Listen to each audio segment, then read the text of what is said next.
Hello students, this is Nitin Dhingra. और आज जो हम चैप्टर करने वाले हैं वो है क्लास 10 इकोनॉमिक्स का chapter number 2, sectors of Indian economy. इस चैप्टर की पूरी फुल डिटेल करेंगे और इसी वीडियो में इस चैप्टर को कंप्लीट करेंगे और कंसेप्ट इतने तगड़े करेंगे कि आज नहीं, कल नहीं, आज से 10 साल बाद भी आप इस चैप्टर को याद रखेंगे। Students, sectors of Indian economy. Economy क्या होती है? Economy is related with money. ठीक है, इकोनॉमी मनी से रिलेटेड होती है। अगर मैं किसी शॉप से कुछ सामान खरीदता हूँ तो मैं उसको पैसे देता हूँ। सपोज़ मैंने ये मार्कर ख़रीदा तो मैंने दुकानदार को पैसे दिए।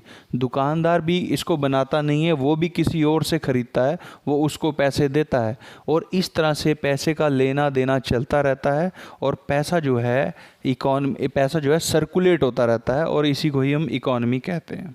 ठीक है स्टूडेंट्स, बहुत ज़्यादा डिटेलिंग नहीं करेंगे ना। इकोनॉमी क्या होता है? Economy basically flow of money कह सकते हैं आप, बिल्कुल लेमन लैंग्वेज में, बिल्कुल सिंपल टर्म्स में। तो हम चैप्टर की शुरुआत करते हैं कि सेक्टर्स ऑफ इंडियन इकोनॉमी। जब हम इंडियन इकोनॉमी को स्टडी करते हैं, जब देखते हैं कि पूरे इंडिया में कितना पैसे का सर्कुलेशन हो रहा है, तो उसको ये कैलकुलेशन करने से पहले 3 पार्ट्स में डिवाइड करते हैं। कौन कौन से वो पार्ट हैं, कौन कौन से सेक्टर हैं?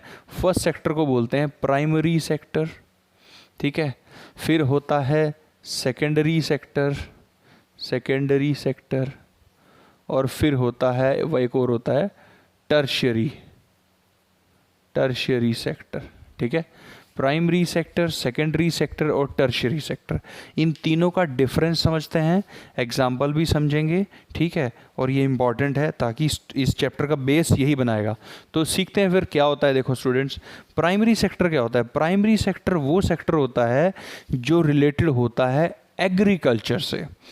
एग्रीकल्चर में हम चाहे खेत में कुछ पैदा कर रहे हैं, प्रोडक्शन कर रहे हैं, चाहे उससे रिलेटेड जैसे कि क्या, जैसे हम डेयरी करते हैं, एनिमल को पालते हैं, दूध निकाल करके बेचते हैं, और जैसे कि हम क्या करते हैं, रेशम के कीड़े पालते हैं, सिल्क वॉर्म को पालते हैं। ठीक है, रियरिंग ऑफ सिल्क वॉर्म्स, या फिर हम रियरिंग ऑफ बीज ताकि हनी पैदा करें।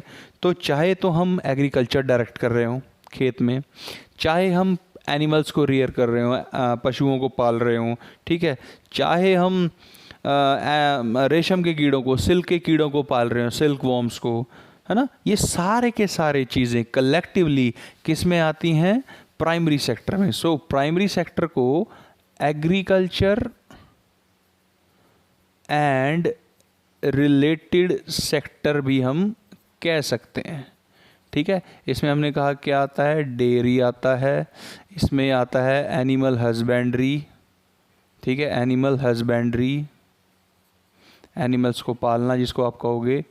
ठीक है, इसमें आएगा रियरिंग का मतलब होता है पालना, rearing of silk worm, silk के कीड़ों को पालना। ठीक है, बी रियरिंग, ठीक है, मधुमक्खियों को पालना ताकि उनसे भी हम शहद बना सके। तो ये सारे के सारे एग्रीकल्चर एंड रिलेटेड सेक्टर होता है प्राइमरी सेक्टर। ठीक है, अभी एक बार बेसिक से समझ लो, फिर आपको एग्जांपल देके समझाऊंगा, ब्रिलियंटली समझ आएगा। अगर समझ नहीं आया तो कमेंट में डिसलाइक कर देना और कोई भी कमेंट करके चले जाना, पक्का समझ आएगा। ठीक है, सेकेंडरी सेक्टर क्या होता है भाई? तो सेकेंडरी सेक्टर वो सेक्टर होता है जिसमें मैन्युफैक्चरिंग होती है। जैसे कपड़े का बनाने के लिए कोई फैक्ट्री लगी है, ये मार्कर को बनाने के लिए कोई फैक्ट्री लगी है, इस माइक को बनाने के लिए कोई फैक्ट्री लगी है। तो जहाँ पे भी कहीं पे भी मैन्युफैक्चरिंग हो रही होगी, यानी कि जहाँ पे भी कहीं पे भी क्या होगी, इंडस्ट्री होगी, तो उसको क्या बोलेंगे? उसको बोलेंगे सेकेंडरी सेक्टर। इंडस्ट्री हो गई, या फिर बोल सकते हैं मैन्युफैक्चरिंग, उत्पादन, प्रोडक्शन। ठीक है, तो इंडस्ट्री और मैन्युफैक्चरिंग। ठीक है, टर्शियरी सेक्टर क्या होता है? इसको बोलते हैं सर्विस सेक्टर। इसके एग्जांपल क्या है? अच्छा, इसके एग्जांपल क्या हो सकते हैं? कोई भी साइकिल की फैक्ट्री होगी, ठीक है, कार की फैक्ट्री होगी, मार्कर की फैक्ट्री होगी, जो भी। अब ये सर्विस सेक्टर के एग्जांपल मैं बता देता हूँ। हॉस्पिटल्स, ठीक है, बैंक्स, एटीएम, ये सब कुछ। ट्रांसपोर्ट, वेरी इंपॉर्टेंट, ये सारे के सारे किस में आते हैं? टर्शरी सेक्टर में आते हैं। तो प्राइमरी सेक्टर को बोलते हैं agriculture and related sector, secondary sector को बोलते हैं इंडस्ट्रियल सेक्टर, और टर्शरी सेक्टर को बोलते हैं सर्विस सेक्टर। इतना समझ आ गया है, इतना पता चल गया है। तो एक एग्जांपल लेता हूँ ताकि इसको तीनों को एक ही बात में समझा जा सके कि मतलब होता क्या है। देखो, किसान ने एक खेत में गेहूं लगाया। क्या लगाया? गेहूं, वीट पैदा किया किसान ने, ठीक है। तो जो ये उसने वीट पैदा किया, तो ये वीट पैदा करना कौन सा सेक्टर कहलाएगा? एग्रीकल्चर, ठीक है। और ये एग्रीकल्चर कौन से सेक्टर में आता है? प्राइमरी सेक्टर में। तो अगर किसान ने क्या लगाया? वीट लगाया, तो वीट कौन सा सेक्टर हुआ? प्राइमरी सेक्टर हुआ भाई, ठीक है जी, वीट हुआ प्राइमरी सेक्टर। अब किसान ने बेच दिया भाई, इसको सेल कर दिया, बेच दिया। जब किसान ने इसको बेचा तो किसी बंदे ने खरीद लिया। जिस बंदे ने खरीदा उसने सोचा मैं क्या बनाऊंगा? बिस्किट बनाऊंगा, ठीक है। तो बिस्किट की फैक्ट्री बना दी उसने। बिस्किट लगाने की क्या बनाई थी?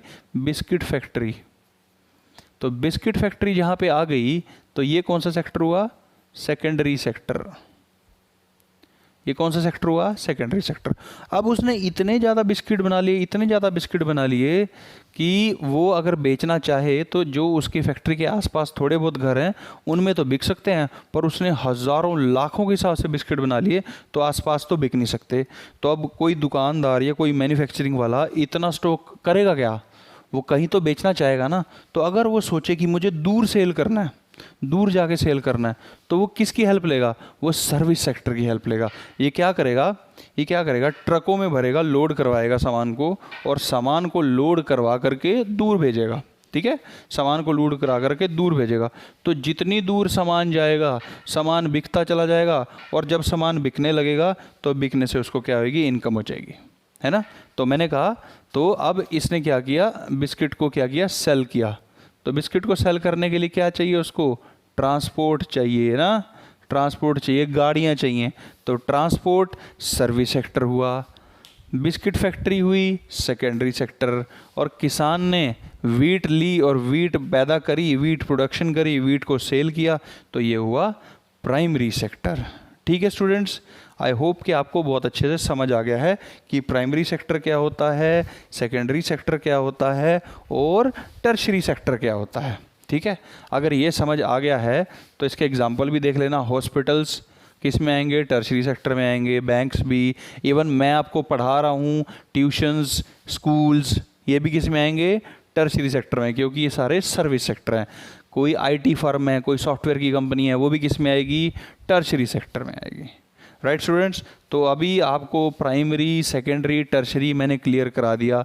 अब प्राइमरी, सेकेंडरी, टर्शरी क्लियर होने के बाद इसमें थोड़ा सा हम आगे बढ़ेंगे, ठीक है, और देखेंगे कि इंडिया में क्या क्या होता रहा है, इंडिया में कौन सा सेक्टर कहाँ है और किस सेक्टर में क्या क्या चल रहा है।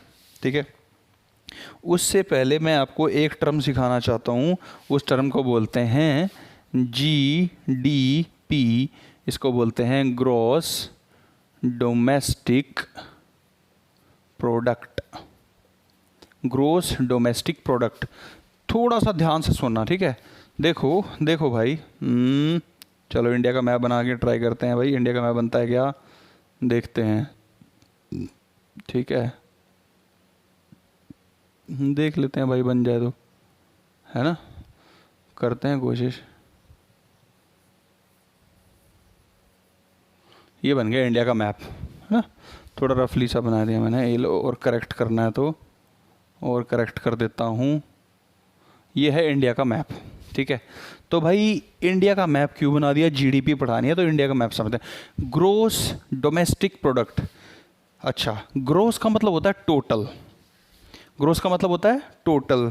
डोमेस्टिक का मतलब क्या होता है? डोमेस्टिक का मतलब होता है बाउंड्री में। कौन सी बाउंड्री में? किसी कंट्री की बाउंड्री में। तो जैसे आप कभी अगर आपने फ्लाइट से ट्रैवल किया है, तो अगर फ्लाइट इंडिया के अंदर ही उड़ती है, मतलब सपोज कहाँ से गई, दिल्ली से चली गई बेंगलोर, ठीक है, दिल्ली से कैलकाटा, है ना, तो कहीं भी चली गई, तो जहाँ पे भी फ्लाइट जा रही है, लोकल जा रही है, इंडिया के अंदर ही जा रही है, तो उसको बोलते हैं डोमेस्टिक फ्लाइट। तो ग्रोस का मतलब टोटल, डोमेस्टिक का मतलब एक कंट्री, सपोज इंडिया, प्रोडक्ट का मतलब कोई भी चीज़ जो आपने बनाई, फॉर एग्जाम्पल मार्कर। तो जीडीपी का मतलब क्या है? जीडीपी का मतलब हुआ पूरे इंडिया की बाउंड्री के अंदर, पूरे इंडिया की बाउंड्री के अंदर जितने भी मार्कर बने, मार्कर का एग्जांपल ले रहा हूं, पूरे इंडिया के अंदर जितने भी मार्कर बने उन सब को सेल कर दिया। सपोज पूरे इंडिया में 1 लाख मार्कर बने, ठीक है, कितने मार्कर बने? 1 लाख मान लेते हैं, ठीक है। और एक मार्कर का प्राइस क्या है? एक मार्कर का प्राइस है 10 रुपए, मान लो एग्जांपल के लिए, ठीक है। पूरे इंडिया की, इस पूरे इंडिया की लैंड में यहाँ यहाँ यहाँ यहाँ हर जगह पे जहाँ जहाँ पे भी मार्कर बन सकते थे सब मार्कर बने, और मार्कर बन के क्या हो गए? सेल हो गए, ठीक है। ये मैं डॉट लगा रहा हूँ कि यहाँ यहाँ यहाँ यहाँ पे मार्कर बने। तो जितनी भी जगह पे मार्कर बने वो सारे के सारे सेल हुए। मार्कर बने 1 लाख, तो और 10 रुपये का एक मार्कर बिका, तो 1 लाख को जब 10 से मल्टीप्लाई करोगे तो आएगा 10 लाख, है ना। 3 3 6 10 लाख। तो 10 लाख रुपए क्या हुई? जीडीपी हुई। समझ आया? तो जीडीपी क्या होती है? एक लैंड पे, एक धरती पे, एक कंट्री पे, एक लैंड पे, एक धरती पे, एक कंट्री के अंदर पूरे एक साल में, और ये कब से हुई? मान लो ये हुई 1 जनवरी से 31 दिसंबर के बीच में, इतने मार्कर बने और ये बिके। तो एक साल के अंदर एक धरती पे, एक इंडिया में, या कोई भी कंट्री, फॉर एग्जांपल जापान, जिस भी कंट्री की आप बात कर रहे हो, पाकिस्तान, इंग्लैंड, कोई भी कंट्री, जिस भी कंट्री की आप जीडीपी निकाल रहे हो, उस कंट्री की बाउंड्री के अंदर जो भी प्रोडक्ट बना और बन के सेल हुआ, उसकी सेल से जो पैसा आया उसको बोलते हैं जीडीपी। अब इंडिया में क्या सिर्फ एक मार्कर ही बनता है? नहीं भाई, मार्कर के अलावा बहुत सारी चीज़ें बनती हैं। कार बनती है, ट्रक बनता है, स्कूटर बनता है, टीवी, एसी, फ्रिज, कितनी चीज़ें बनती हैं। इतनी सारी चीज़ें जब बिकेंगी, सेल होंगी, सेल होने के बाद जो टोटल होगा, टोटल सेल को जब आप ऐड करोगे तो उसको क्या बोलेंगे? जीडीपी। ठीक है, समझ आ गया आपको जीडीपी? तो जीडीपी को एकदम कंफ्यूज नहीं करना। जीडीपी की डेफिनेशन पढ़ते हैं क्लास में, टीचर भी करा देता, समझिए अरे जीडीपी क्या है भाई, जीडीपी देखो क्या है, कितना आसान है। तो GDP, gross domestic product, may be defined as the value माने पैसे, द वैल्यूज, आपने लिखना है तो डेफिनेशन लिख लो। GDP may be defined as the values of final goods and product, the values of final goods and product and services, ठीक है, या goods and services within a country for a particular period of time is known as GDP. यानी एक country के अंदर एक साल में कितने प्रोडक्ट बने और उसकी जो फाइनल वैल्यू, जो उसकी सेल करने से जो पैसे बने, उसको जीडीपी कहते हैं। Right students? So GDP may be defined as the value of final goods and services produced at a particular time in a particular area या particular country is known as the gross domestic product. I hope कि आपको GDP बहुत अच्छे से समझ आ गया। इससे next chapter जब करेंगे उसमें वो फिर से बताएंगे, और आपने क्लास 9 में भी पढ़ा हुआ है। तो जीडीपी आपको एकदम परफेक्ट से कंसेप्ट क्लियर कर लेना चाहिए। तो इस इंडिया की धरती पे जो भी बंदा काम कर रहा है, चाहे वो फॉरेनर है चाहे वो इंडियन है, इस इंडिया की धरती पे, इंडिया की लैंड के ऊपर वो प्रोडक्ट बनना चाहिए और बिकना चाहिए लैंड के ऊपर ही, यहीं पे बिक जाना चाहिए उसे। उसको बिकने के बाद जो पैसे आते हैं उसको टोटल करते हैं कि इंडिया में कितनी चीज़ें बिकी, कितनी कारें, कितने मार्कर, कितने एसी, कितने फ्रिज, कितने कूलर, कितने एलईडी, सबके सब बिकने के बाद जो टोटल आता है वो होता है जीडीपी। राइट? बहुत ज़्यादा नहीं बताऊंगा, आप इतना फिर बताऊंगा तो कंफ्यूज होने लगोगे। ये है जीडीपी। ठीक है, तो जीडीपी का कंसेप्ट क्लियर कर दिया। और मुझे मैप में बताओ झंडा कैसा बना है, फ्लैग बना कैसे, अच्छा लगा है तो बताना। ठीक है, ओके। तो जीडीपी मैंने आपको बता दिया। अब ये जो जीडीपी है, जीडीपी में देखते हैं कि हमारे प्राइमरी सेक्टर, सेकेंडरी सेक्टर और टर्शरी सेक्टर का कंट्रीब्यूशन कितना है। तो भाई प्राइमरी सेक्टर में आपने देखा एग्रीकल्चर आया, सेकेंडरी सेक्टर में आपने देखा इंडस्ट्री आई, टर्शरी सेक्टर में आपने देखा क्या आया, सर्विसेज आई। तो ठीक है, तो हम देखते हैं सबसे पहले कि इसमें क्या क्या कंट्रीब्यूशन है। जो आज की डेट में कंट्रीब्यूशन है, ठीक है, जीडीपी में contribution, primary sector, secondary sector, tertiary sector, ठीक है, अप्रोक्सीमेटली 18%, 18%, 50% अप्रोक्सीमेटली, ठीक है, एंड ये है 32%।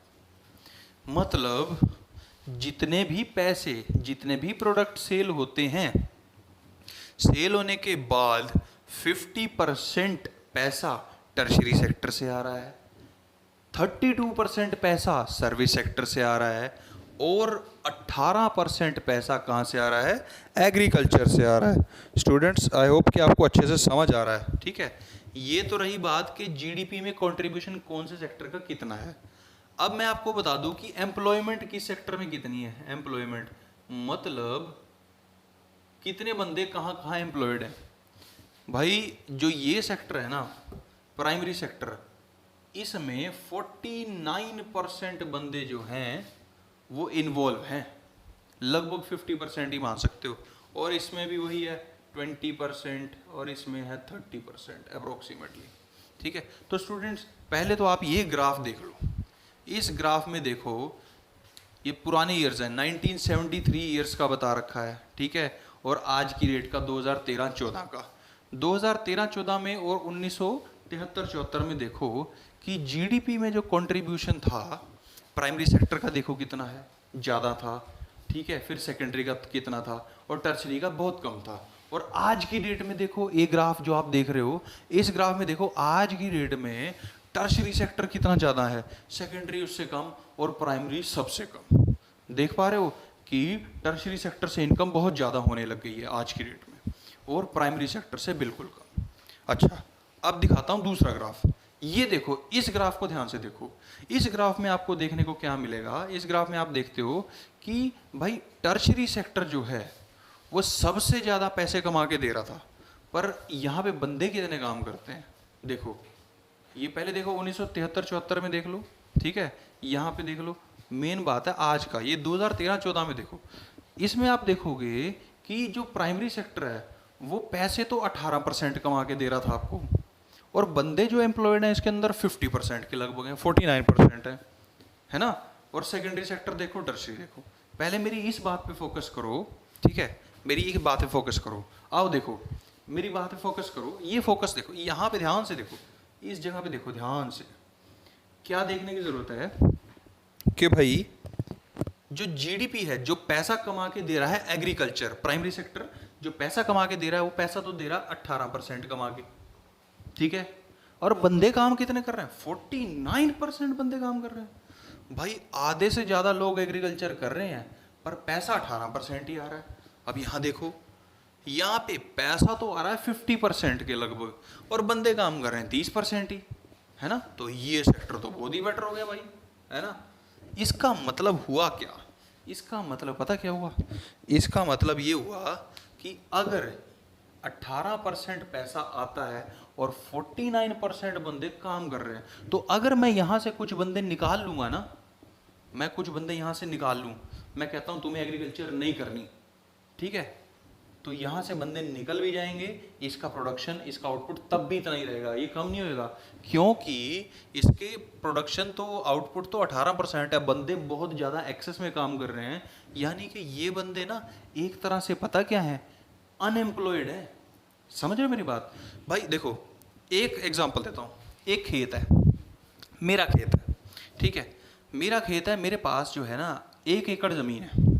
उस 1 एकड़ ज़मीन में, 1 एकड़ ज़मीन में मुझे 4 बंदे काम करें ना, तो वो बहुत ही परफेक्टली काम करके दे सकते हैं, ठीक है।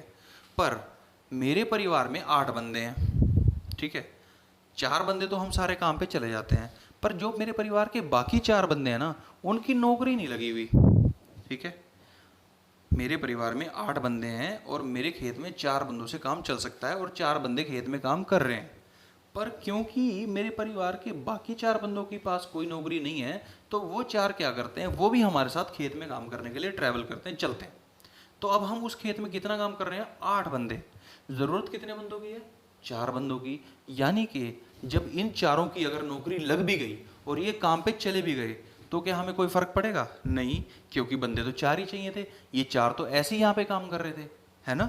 तो ये जो 4 बंदे थे जो खेत में बिना बात से काम करे जा रहे थे, ये क्या थे, ये अनएम्प्लॉयड थे, इनके पास नौकरी नहीं थी, इसीलिए यहाँ पे काम कर रहे थे।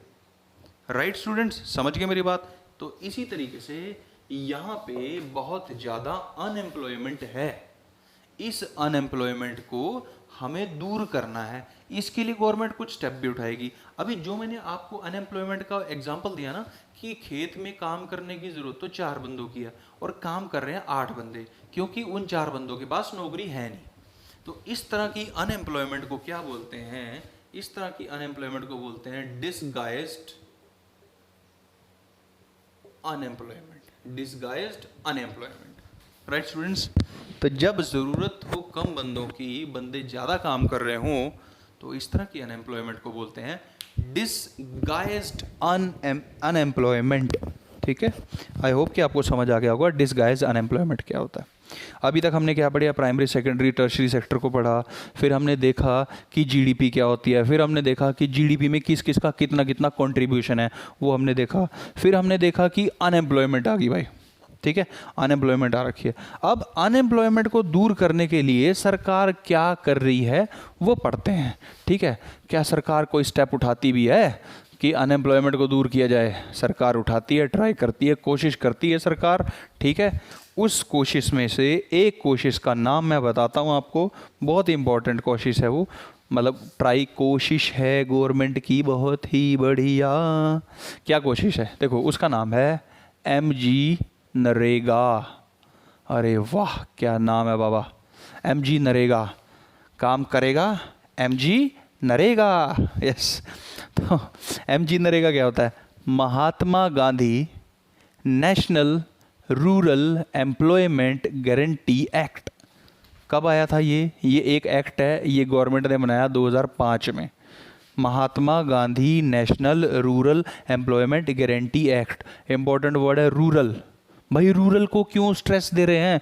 क्योंकि एग्रीकल्चर में काम करने वाले बंदे कौन से होते हैं? ज़्यादातर रूरल होते हैं। तो रूरल में ही तो अनएम्प्लॉयमेंट है ना, तो इसीलिए कौन सा एक्ट लेके आए? Mahatma Gandhi national rural employment guarantee act. इस एक्ट से क्या होता है? इस एक्ट से क्या होता है भाई? ये एक्ट जो कि बंदे काम नहीं कर रहे होते उनको 100 डेज़ का काम करने की गारंटी देता है कि मैं तुम्हें 100 दिन का काम तो ज़रूर दिलवाऊंगा। यानी कि साल में अगर 365 दिन हैं तो 365 में से तुम्हें एक भी दिन अगर काम नहीं ना मिल रहा तो 100 दिन सरकार देगी। अगर 100 दिन काम करोगे तो 100 दिन के पैसे भी मिलेंगे, दिहाड़ी भी मिलेगी। जब आपको पैसे मिलेंगे तो आप भरपेट खा सकोगे, पढ़ सकोगे। आप क्या करोगे? इकोनॉमिकली थोड़ा सा पैसा आएगा तो आप क्या करोगे? देश की प्रोग्रेस में हेल्प करोगे, है ना। तो यही Mahatma Gandhi national rural employment guarantee act 2005 में आया, अनएम्प्लॉयमेंट को दूर करने के लिए आया। और इस एक्ट के हिसाब से 100 डेज़ की नौकरी पक्का दी जाती है, ताकि ऐसा होता है ना, देखो कि कोई लेबर है, कोई मजदूर है, वो एक साल में कम से कम 100-150 दिन तो वो खुद से ढूंढ लेता है काम। ठीक है, ये एग्रीकल्चर का जो मजदूर होता है ना, देखो जो खेती में हेल्प करता है, जो लैंडलेस देखो फार्मर कितनी तरह के होते हैं। फार्मर स्मॉल, मार्जिनल और मीडियम। स्मॉल, मीडियम और लार्ज फार्मर। लार्ज फार्मर के पास बहुत पैसा है, बहुत ज़मीन है। मीडियम फार्मर के पास भी ठीक पैसा है, अच्छी ज़मीन है। जो स्मॉल फार्मर है उसके पास थोड़ी सी ज़मीन है, ठीक है, बहुत ही थोड़ी ज़मीन है, उससे वो इतनी इनकम नहीं कर पाता। और अपने खेत में जब काम करना होता है, अपने खेत में काम करने के बाद सपोज़ आज खेत में गया, आज खेत को जो है ना साफ़ किया उसने, ठीक है, खेत को साफ़ करने के बाद उसने खेत में जो है फसल लगा दी, अपनी क्रॉप्स लगा दी, फिर पानी दे दिया। अब पानी देने के बाद वो फ्री है 1-1.5 महीना। अब क्या करे? अब उसमें तो पैसा तो चाहिए ना, तो उस 1-1.5 महीने में मनरेगा स्कीम में काम मिलेगा, काम कर लो भाई, पूरे साल में 100 दिन का काम मिलेगा। ठीक है, जो 100 दिन वो फ्री रहने वाला था खेती से बच के, उसमें भी आप उसको काम दे रहे हो, है ना। तो इसीलिए गाँव के लोगों के लिए स्कीम आई थी मनरेगा। ठीक है, मनरेगा आ गई भाई। मनरेगा में आपने काम करवा दिया बंदों को और बंदों ने नौकरी भी कर ली, मनरेगा हो गया। ठीक है, और ये मनरेगा में काम कौन से एक्ट के अंडर दिया जा रहा है? गवर्नमेंट कहती है कि राइट टू वर्क भी होना चाहिए, बंदे को राइट मिलना चाहिए कि वो हाँ कुछ ना कुछ काम करे। ठीक है, ठीक है जी। अब हम क्या पढ़ते हैं? अब हम पढ़ते हैं थोड़ा सा आगे। जो ये इकोनॉमी चल रही है, जो ये पैसा चल रहा है, जो ये बंदे काम करने जा रहे हैं, तो काम करने जाते टाइम 2 तरह के सेक्टर होते हैं। एक सेक्टर होता है ऑर्गेनाइज्ड सेक्टर, ऑर्गेनाइज्ड सेक्टर। एक होता है अनऑर्गेनाइज्ड सेक्टर। दोनों को ध्यान से समझो, बहुत ही बढ़िया, बहुत ही इम्पोर्टेंट क्वेश्चन है। ऑर्गेनाइज सेक्टर वो सेक्टर होता है जिसमें जो बंदा काम करता है, ठीक है, उसको प्रॉपरली एक टाइम से दूसरे टाइम तक, सपोज करके एक बंदा है, कोई भी बंदा ले लो, ठीक है, जो किसी ऑफिस में काम करता है, ठीक है, जिस ऑफिस में वो काम करता है उसमें उसकी जॉब सुबह 9 बजे से स्टार्ट होती है। 9 बजे से लेकर के वो दोपहर को 2 बजे तक उसका ऑफिस रहता है। 9 से 2 वो काम करता है, उसके बाद वो आ जाता है घर पे, ठीक है। संडे को उसकी छुट्टी होती है। वीक डेज में कोई और छुट्टी आई, रक्षाबंधन आया, तीज त्यौहार, कोई भी त्यौहार आया, उसको छुट्टी मिलती है, वो घर पे रहता है। और जब उसको छुट्टी मिलती है तब उसको सैलरी नहीं कटती। उसकी सैलरी तब कटती है जब वो छुट्टियां, देखो उसको साल में कुछ छुट्टियां भी मिलेंगी कि आप साल में 12 छुट्टी भी ले सकते हो अपनी मर्जी से। तो जब वो ये 12 छुट्टियां भी खर्च देगा, सारा कुछ खर्च देगा और फिर भी छुट्टी लेगा, तब जाके उसके पैसे कटेंगे। इसके उल्टा लेबर को देख लो आप, जो मजदूर है, जो कंस्ट्रक्शन साइट पे काम कर रहा है, जो कंस्ट्रक्शन साइट पे काम करने वाला लेबर है, अगर वो किसी दिन काम करने नहीं गया, यानी उसने छुट्टी मार ली, क्या उसको पैसे मिलेंगे? बताओ, नहीं मिलेंगे। क्यों नहीं मिलेंगे? क्योंकि ये कौन सा सेक्टर है? अनऑर्गेनाइज्ड सेक्टर है, ठीक है, अनऑर्गेनाइज्ड सेक्टर है। इसमें ऑर्गेनाइज सेक्टर में उसे छुट्टियां मिलेंगी, ठीक है, यहाँ उसे छुट्टियां नहीं मिलेंगी। यहाँ उसे जो है एक टाइम मिलेगा फिक्स, इस टाइम में काम करना है, यहाँ पे उसको टाइम नहीं मिलेगा, यहाँ पे बहुत ज़्यादा काम करना पड़ेगा, ठीक है। यहाँ पे उसे फैसिलिटीज़ कैसी मिलेंगी? जैसे उसको फैसिलिटी मिलेंगी, उसकी फैमिली का इंश्योरेंस रहेगा, उसको है ना कोई ट्रीटमेंट कराना है तो 4-5 लाख तक का, अगर उसका कोई फैमिली मेम्बर बीमार होता है या वो खुद बीमार होता है तो उसका इलाज फ्री मिलेगा। यहाँ पे कुछ भी नहीं मिलेगा। सो 2 सेक्टर होते हैं, ऑर्गेनाइज्ड और अनऑर्गेनाइज्ड। तो इसके बारे में आपने बुक से अभी पढ़ना है, मैंने आपको बिल्कुल एकदम बढ़िया से कंसेप्ट इसका बता दिया है। ऑर्गेनाइज्ड और अनऑर्गेनाइज्ड सेक्टर पढ़ने के बाद इसमें एक क्वेश्चन, एक टॉपिक और बचता है। उस टॉपिक का नाम है private sector versus public sector. Public versus private, 2 तरह के सेक्टर हो सकते हैं, पब्लिक सेक्टर और प्राइवेट सेक्टर। पब्लिक सेक्टर मतलब पब्लिक का, लोगों का जो सेक्टर है वो सरकार ने बनाया।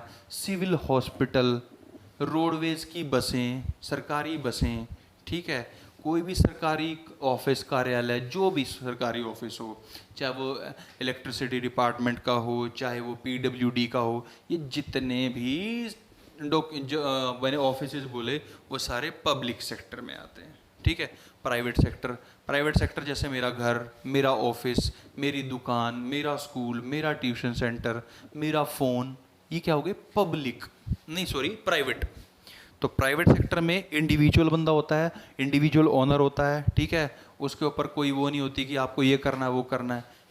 पब्लिक सेक्टर में क्या होता है? ये बनता कैसे है? सिविल हॉस्पिटल बना कैसे होगा? सरकार ने पैसे लगाए होंगे। सरकार के पास पैसे कहाँ से आए होंगे? हमारे जैसे बंदों ने टैक्स दिया होगा। टैक्स देने के बाद सरकार के पैसे आए, सरकार ने पैसे इकट्ठे करे और हॉस्पिटल बनाया। तो वो पैसे कहाँ से आए थे? लोगों से आए थे। तो हॉस्पिटल भी कौन सा होगा? पब्लिक हॉस्पिटल, है ना, तभी तो बोला पब्लिक हॉस्पिटल, क्योंकि पब्लिक के पैसों से ही तो बनाया ना, समझ गए। तो पब्लिक सेक्टर हो गया और प्राइवेट सेक्टर हो गया। इस तरीके से आप इन 2 सेक्टर्स को भी डिफरेंशिएट कर सकते हो, ठीक है स्टूडेंट्स। तो इस चैप्टर में आई थिंक मेरे हिसाब से सारा कुछ हो गया है, कुछ नहीं बचा है भाई, ठीक है। तो thank you guys, I hope कि आपको अच्छे से समझ आया होगा, और अगर समझ आया है तो चैनल को सब्सक्राइब करो, वीडियो को शेयर करो, अपने दोस्तों तक पहुंचाओ और मज़े करो, पढ़ते रहो। और अगर अच्छा लगा है ना तो मुझे बता देना, कमेंट कर देना। कमेंट करने से क्या होता है ना, मुझे थोड़ा वो याद आ गई, हाँ यार बच्चे वीडियो देख भी रहे हैं, और वीडियो को लाइक भी कर देना। तो guys thank you so much, thank you for your support. आप वीडियोस देखते हैं तो अच्छा लगता है, और वीडियो देखते हो तो पूरी देख लिया करो, ठीक है। चलो ठीक है, थैंक यू।